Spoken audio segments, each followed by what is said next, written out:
Oh,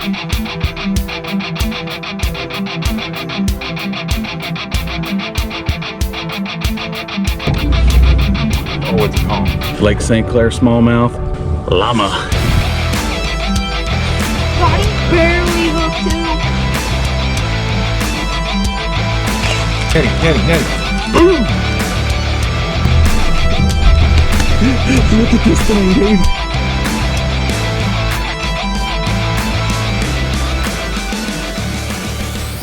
Look at that. That's a savage. Giant.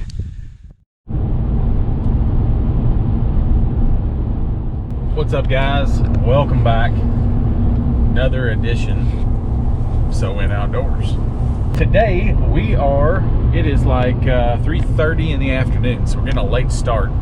We're gonna go try to catch a few crappie at a local lake.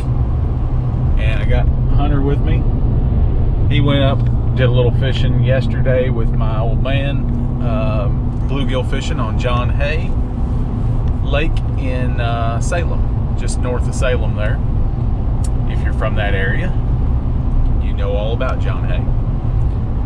But we're gonna go catch us some crappie this afternoon or this evening.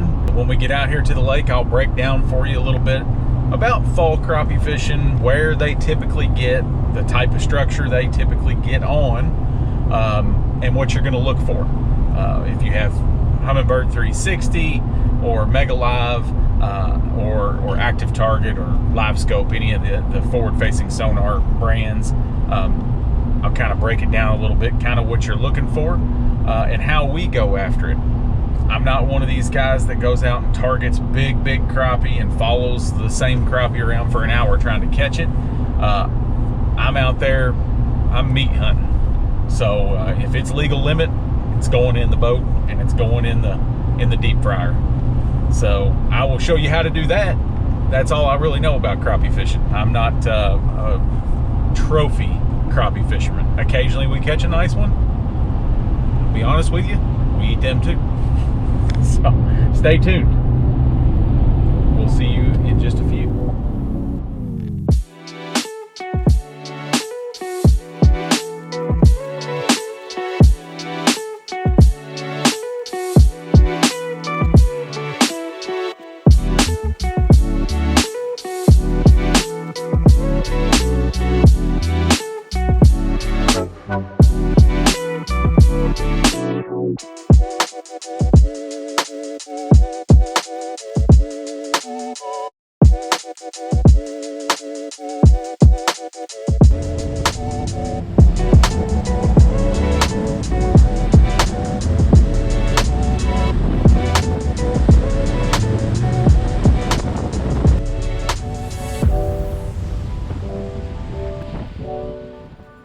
Okay, we're out on the water now. I want to kind of show you. Hunter, will you go ahead and get out my crappie stuff and go ahead and rig us up some jig heads? Yeah. All right, so we're out on the water now, and what I want to kind of talk to you about is kind of what these crappie get on in the fall. So in the summertime, they spend a lot of their time out deep, suspended over structure, and crappie kind of do the same thing in the fall, except they tend to get a little shallower. In the summertime, they're going to spend a lot of time out there in that 20-foot range, 25-foot range, depending upon the lake that you're on. So a lot of that has to do with the thermocline. Those fish are going to obviously stay where the most oxygen is in the water. So each lake is different, depending upon the thermocline, how deep that is. So on this particular lake, typically the crappie are not going to go deeper than 20 to 25 feet. So as soon as the fall transition starts, when we start getting the little cooler nights, the days are getting shorter, so that's going on right now. These fish will get on cover in that 10 to 15 foot range. Typically some sort of hard structure. What we're fishing here right now, or looking at, is a piece of hard structure that I believe was placed here when they built the lake, and it looks like some very big tires from earth movers. They're not normal like tractor tires or vehicle tires. These are big tires, and they're in a big pattern, circle pattern, in a pile, and they hold crappie certain times of the year. We got 78-degree water. Water depth is going to be that 12, 13 foot. And they'll get on here and stack up on this until that water gets cooler. Once it gets cooler, they'll move back out and they'll start to just kind of roam in these drains and all these little ditches, and they just kind of follow the bait around. And that's pretty much where they'll spend a good majority of their winter, just kind of suspended. But I'm going to show you real quick kind of what this structure looks like and the fish on it. Sorry, my screens are so dirty. We've got a big school of bait over here, and I'll show you as we go over this structure. There's the tires, you can see. Here's a school of crappie right here. Here's the pile of tires. And there is scattered fish around them. Now this is kind of a community spot. A lot of guys fish it, but as you can see, this is in the mouth of a pocket, and there's a road bed that goes across here. So what you have is two structural elements, and that's kind of what I look for. I've got the tire pile, I've got a road bed, or if I'm looking for a brush pile that's in the middle of a drain or a ditch or a drop off, two structural elements are typically what's going to hold your crappie, or be kind of a no-brainer anyway on what'll hold some crappie. I would suspect today going to be those, you know, average size crappie for this lake. If we catch a big one, that'd be awesome. But there again, I just went back over the tires again. A little bit better, the bait and those tires there. Typically we go after them with just a little jig head. Don't use any live bait, just a little jig head. We use a hog stalker jig, Slab Daddy, and it's just a little lead head with a wire bait keeper. I like the wire bait keeper that the hog stalker jig has, because if you get some short strikes, you don't tear your plastic up as bad, and your little bait will hold up a lot longer. We also like the hog stalker jig Slab Shad, which is kind of like a Bobby Garland. It's salt and garlic infused, so we'll use those as well. Just a little 2-inch straight tail shad bait. All right, well, we're gonna get at it. Let's see what happens.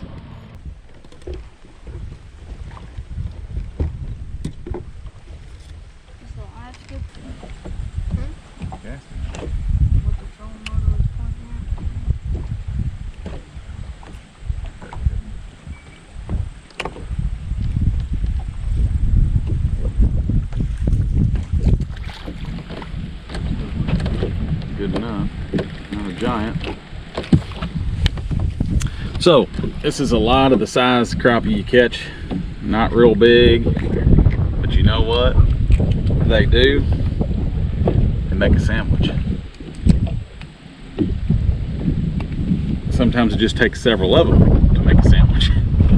But this lake is plumb full of crappie that size. They need to be taken out.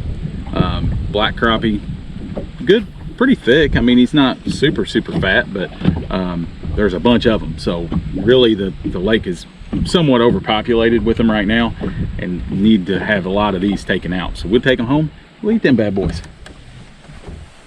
When you're fishing this offshore structure like this, that is a bent hook. That's a sickle hook.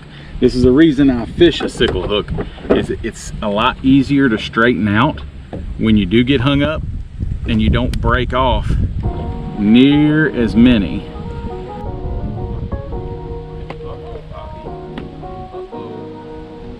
There we go.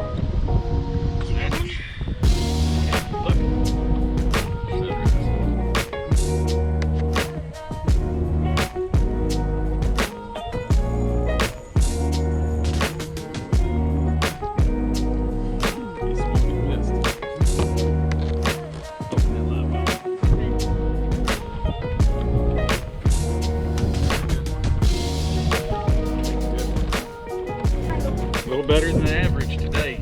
I like it. Good thick one, big white crappie. What we're doing is we're using the 360 to see the structure, and then using the live scope, kind of panning back and forth on it to kind of see which side the fish are positioned on.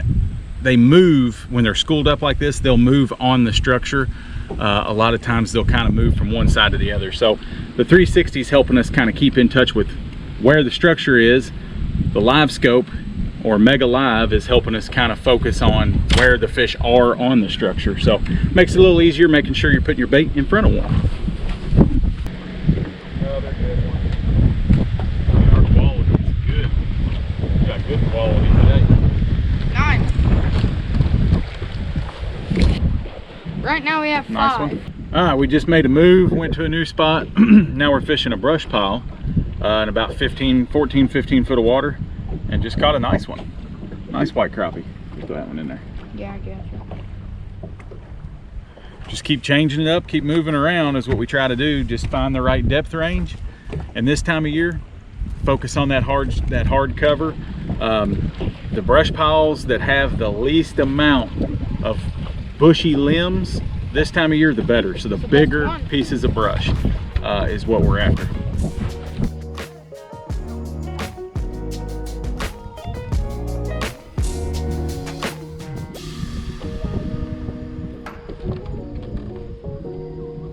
Steel fillet.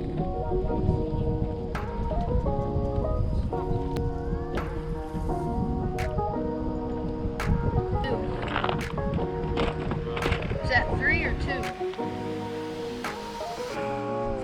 I thought they turned off, man.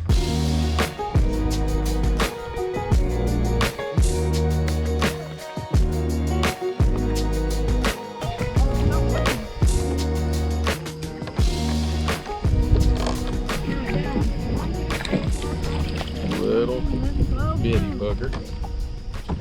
All right, guys, thanks for tuning in. Hopefully we were able to teach you a little bit about some fall transition crappie fishing.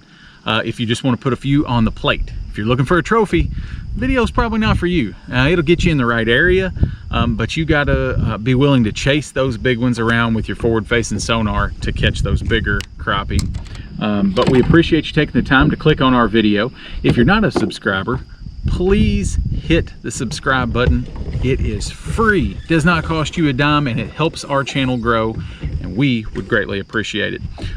If you have any questions about any of the techniques, please drop a comment below. Would be glad to explain to you the areas and what exactly you're looking for in a little bit more detail, and our rod and reel setup if you're interested in knowing, what we're using, what length rod, line, and all that stuff. I would break all that down, but I wanted to just kind of show you guys the right areas to start looking for these schools of crappie before they get into their winter pattern. You all have a great week. Thanks again for tuning in. We will see you on the next one.